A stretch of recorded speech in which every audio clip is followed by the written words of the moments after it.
തൂവെളിച്ചം കോരി നിൽക്കും പൂക്കണിയല്ലേ.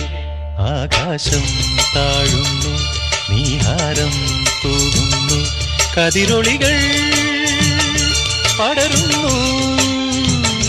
ഇരുളലകൾ അകലുന്നു. പുലർന്നു പുലർന്നു തെളിഞ്ഞു തെളിഞ്ഞു ചുവന്നു തുടുത്ത മാനം നോക്കി കൂട്ടിൽ നിന്നും മേട്ടിൽ വന്ന പൈങ്കിളിയല്ലേ.